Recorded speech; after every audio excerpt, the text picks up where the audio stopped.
How's it going, y'all? Today's video, you all are going to get my unfiltered opinion of the KC Retro Swap and Collectibles show. Let's talk about it.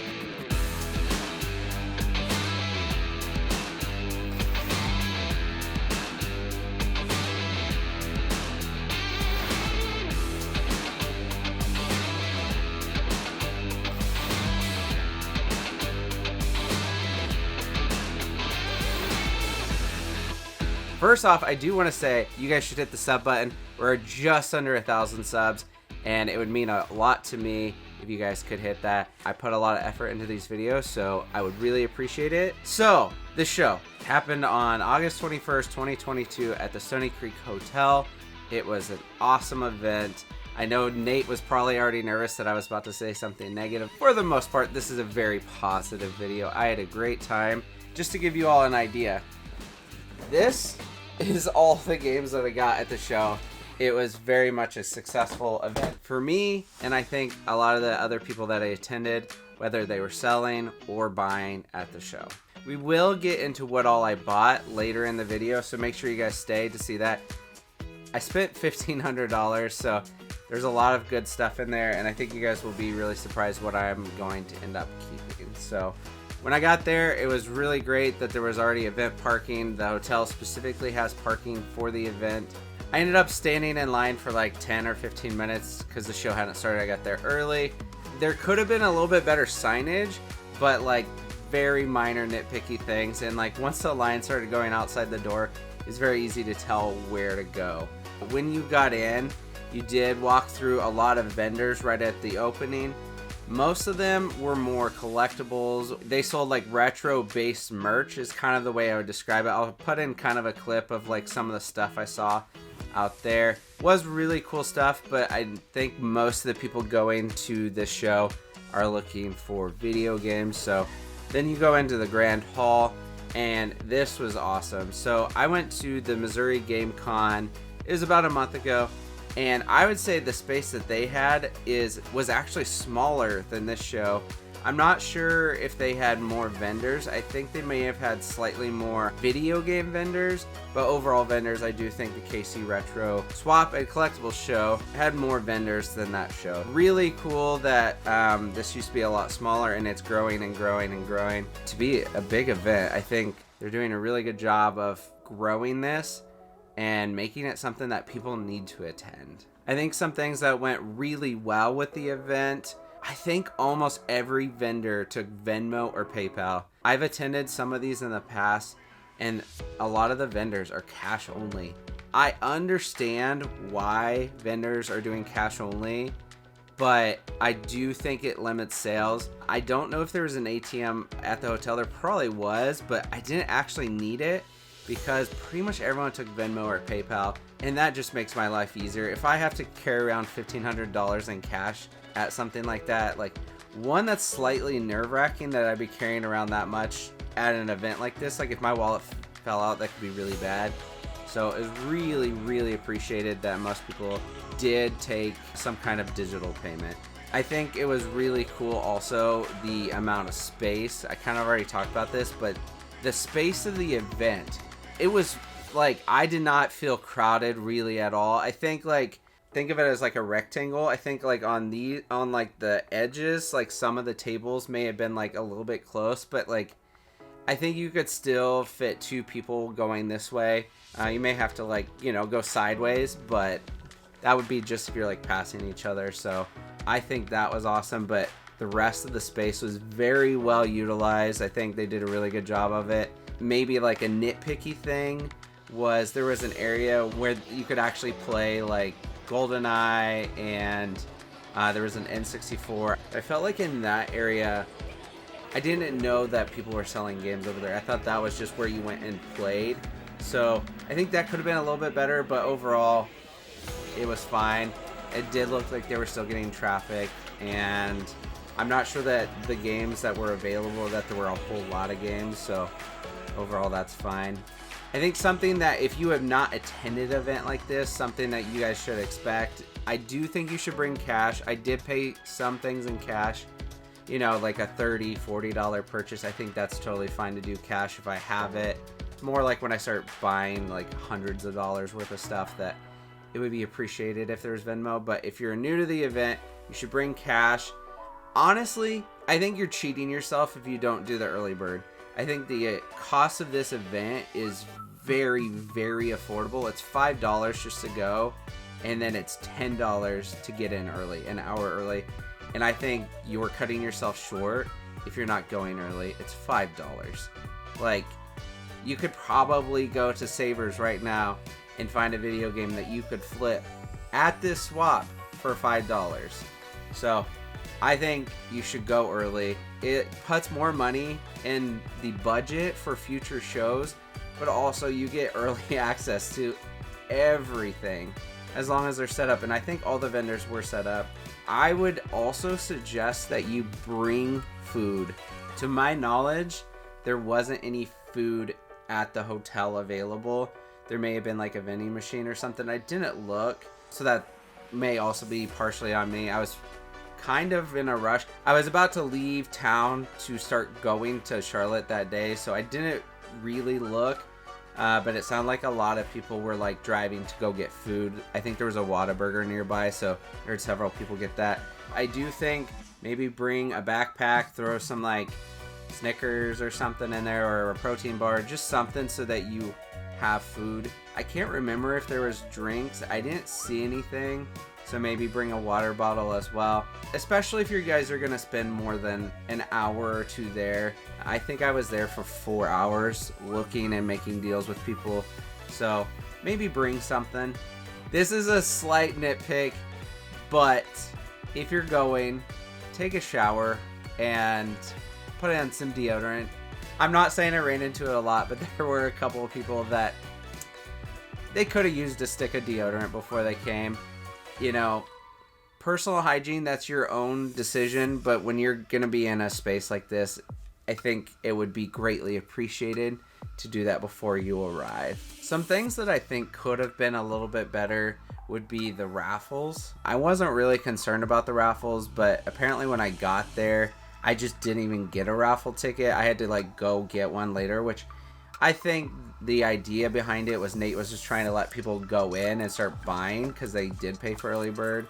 So that could have been slightly better. And then also announcing the winners. I think you could easily get a microphone and like a speaker or something. Probably find that at a thrift store, you know, to be honest. So I think that would be good. I think Nate has a loud voice and did a good job of yelling, but I never knew what was even being raffled. I didn't win. I actually lost the ticket. It's not a big deal. I went and got one and then I lost it. And it's fine. It fell out of my pocket, I'm pretty sure. But that could have been a little bit better. This is kind of a random thing that I wanted to suggest. You guys can let me know if I'm totally off key for suggesting this.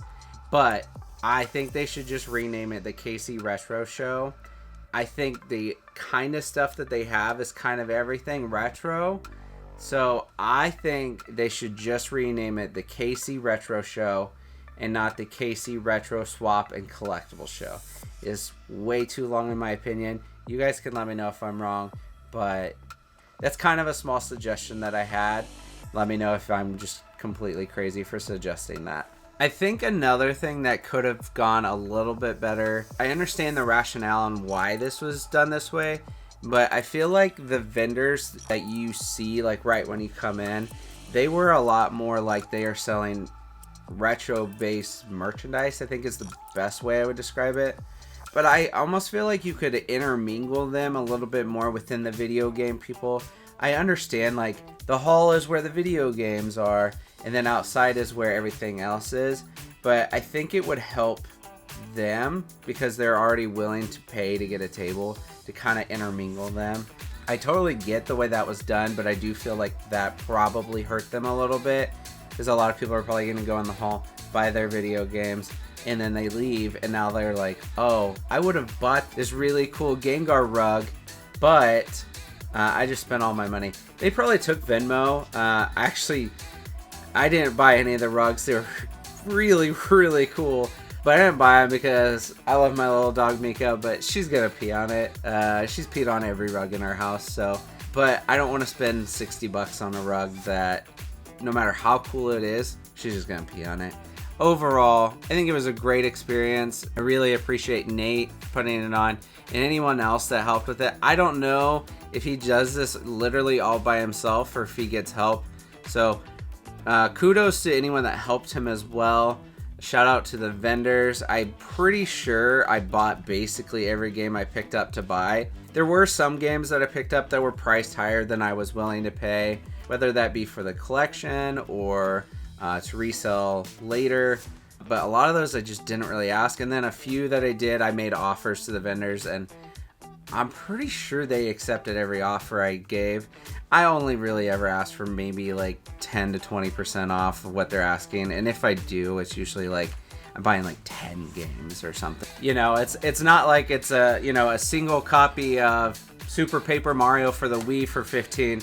Oh, would you do 10 just for this one copy? Like, I know a lot of people there know that I'm there to resell, so I'm not asking for a whole lot of discounts because I want them to make their margins. But if I buy like 20 games, I might ask a little bit of a discount, you know. Also, shout out to Eli. I know he's sold to me several times in the past. He sold me, I think we could only find 9 copies, but he sold me 9 copies of Wii Sports or Wii Sports Resort for $10 a piece, and that was awesome. I always need those for Wii's. So if you guys have Wii Sports Resort and you want to sell them to me for $10, hit me up. Definitely interested. Also, if you guys are ever wanting to sell video games in general, let me know.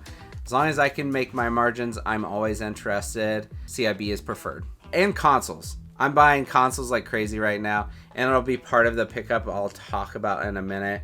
But overall, awesome event. I also want to thank the retro community here in Kansas City. They've done a great job of accepting me as a reseller, but I do collect. You can see. I do actually collect. You can't see my SNES games, my Xbox 360 games. I do actually collect. I play sometimes. I think I more hoard because I don't play a lot of them, but I really appreciate that community. Thank you to everyone, but enough with all of that. I'll show you guys what all I picked up, and kind of the way I did it is I broke it down per system, and I'm just grabbing from the pile right now. So for 360, got Wrestling, Yu-Gi-Oh!, Most Wanted, and Sneak King. This was like a gift that Nate gave everyone. The first 100 people that got their sealed copy of Sneak King probably put this in the collection because I'm pretty sure this is worthless, but it's cool. Dawn of Destiny, I might keep. I'm not sure. I need to see if this is on PS2. I prefer to have a PS2 copy of a game if I can. So next are my Wii titles. Show you, this is what I got. So I got 2 copies of Super Paper Mario. They were priced about the same. Mario Party, I did get a copy of Wii Sports Resort. I think that one might have been from Eli. And then there's a Wii Sports there. And then there will be some more Wii Sports spread throughout this. Just they didn't fit with the Wii pile. I'm not planning on keeping any of the Wii games right now. I'm not really collecting Wii. But GameCube, yes. Wii, not so much. Next, we got Switch games. So we got God Eater 3, I'll probably keep that. Finding Teddy 2, this is a limited run game. A VGNY, but this looks pretty cool. And it did come in a case, which was nice. Star Wars Jedi Knight Collection, I'm gonna keep that. And then Fire Emblem, 3 Hopes. I think all of those are sealed. God Eater 3 wasn't. Fire Emblem is sealed, but the condition is really bad on the back. It's got a lot of, like, yeah, you can see right there. So I'll probably end up opening that anyways, but I did buy it to play it. Switch is probably the console I play the most. Next, we got some PSP titles. So we got Castlevania, Liberty City Stories, God of War Olympus, Scooby, Who's Watching Who. All of those are CIB. I'm not planning on keeping any of those. Here are a couple of like the random things I got. So a Game Boy Advance SP. The guys that sold this, they're awesome. This is the second show I've seen them at, and they're always making loud, goofy noises, so they were entertaining. I'm not actually keeping this. This is going to Justin. He's one of the guys that's been helping me, so he's gonna get this. We got a PokePark Wii guide. I do actually plan on keeping this. I got that for 10, I think. I think they may have asked for 15, but I bought a bunch of stuff from them, so they gave me a discount. I got this Pokemon Champions Switch case, or Championship. This is from the International Championships. Apparently you could only get this there. I'm probably going to see what happens with it. I just think it's pretty cool. We got some more copies of Wii Sports. I think that's 6 titles of Wii Sports right there. There's my PlayStation titles. I probably will keep Space Jam. That's really cool. 2 copies of Vigilante. A lot of people didn't know that there was a Mummy PlayStation game. I think with Brendan Fraser being in it, I feel like it's pretty cool. I don't think I'm going to keep it, but it's cool. Mech Warrior 2, that's cool. Blitz, Bratz, Ace Combat, Rugrats, and then 2 copies of Vigilante 8. So, just good titles in there. DS and 3DS, we got Yokai and Yokai Watch 2, Godzilla, Kingdom Hearts 3582 Days. I might keep the Godzilla, maybe the Kingdom Hearts as well. Probably not going to keep Yokai. I have no attachment to that. And the Yokai was sealed. 2 PS2 titles, Rocket League and Murdered Soul Suspect. I just found out that this game has some value, so I've been picking that up. For Game Boy and Game Boy Advance, we got Road Rage, Game Boy Advance, and Monster Rancher Battle Card GB. I actually already have this. I'm collecting Monster Rancher titles, so if you guys do find any, please let me know. But I do have another one in here. This one I'm going to end up selling. I basically bought it to recoup the value on the other one that I ended up keeping. For PS3, I got some odd titles. It's just called NFL Tour. This is a title I hadn't seen before. NCAA 12, Batman with the lenticular cover. I really like that. Castlevania Lord of Shadow Collection. This one I might end up keeping. God of War, pretty sure I have it, so I'm not going to keep that. Lucha Libre. This was kind of a weird title. It is CIB. I pretty much don't buy them unless they're CIB. This is one that's gone up quite a bit on Amazon, so a wrestling game. Everyone kind of knows wrestling games have value. Blades of Time. I don't know anything about this. I don't intend on keeping it. It does look interesting, and I spent 30 on it, so I'll probably end up selling it since I spent 30. And then All Pro Football 2K8. This is a title to keep an eye out on. Probably the section people are most interested in is the GameCube section. Mario Golf, CIB, Peter Jackson's King Kong. I might keep that one. Sonic Heroes, Falsebound Kingdom, Mega Man, and Harvest Moon. So King Kong I might keep. Falsebound Kingdom I might keep. And then the rest of them I might keep Harvest Moon. The rest of them I'll probably sell. GameCube is the hardest system for me to decide if I want to keep or sell, because I want them, but I know GameCube is so spiked right now that it's like, oh, I could just sell it and like make 2 or 3 times what I paid for it. So I'm not sure what's going to end up happening with those. And then this is the biggest section. So this is the PS2 section. I'm just going to grab it at stacks at a time. Got Spider-Man, Guilty Gear X2, Micro Machines, Herbs. This is one to look out for if you're an Amazon seller. I think on eBay it's not really worth selling. Sagas, Full Metal Alchemist. Justin works for me. He wants this, so he may end up getting it, but I think I found another copy cheaper last week when I was on my trip, so he may be getting one of those copies instead. Sonic Mega Collection, Armored Core 2, Blood Rain. I might keep this.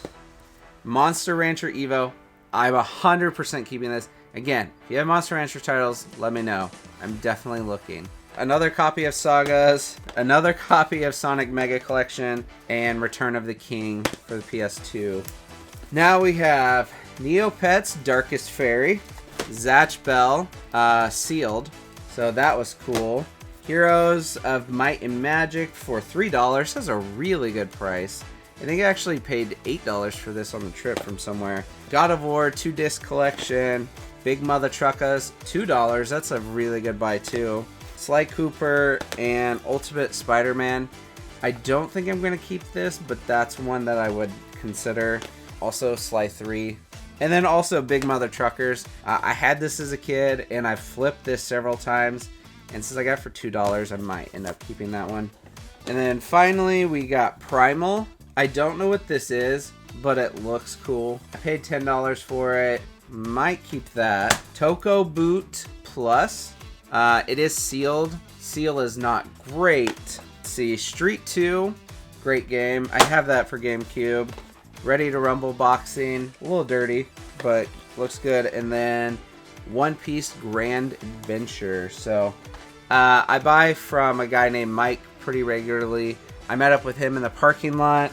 So he sold me a bunch of games. I'll show you guys kind of quickly. There's nothing like crazy in here. It's mostly just like Wii titles. I'll show you guys kind of like what we're looking at. So we got some Wii Sports Resort, Mario Kart, Super Paper Mario, Color Splash. I think that's different than the one I had earlier. You know, just kind of standard Wii and Wii U games. Oh, that's what it was. Wii U copy. So that's why it is different. And then he sold me a Wii U as well, CIB. Overall, it was a very good experience. I highly recommend you guys go in the future. Whether you're a collector, a seller, a reseller, you know, whatever your reason is for wanting to go, I would highly recommend it. It was a really good experience. They put on a good show. And that's pretty much it. Was not expecting to buy this many games because I've purchased from some of these vendors multiple times recently. So I appreciate you all, and I will catch you guys in another one. Make sure to subscribe. Bye!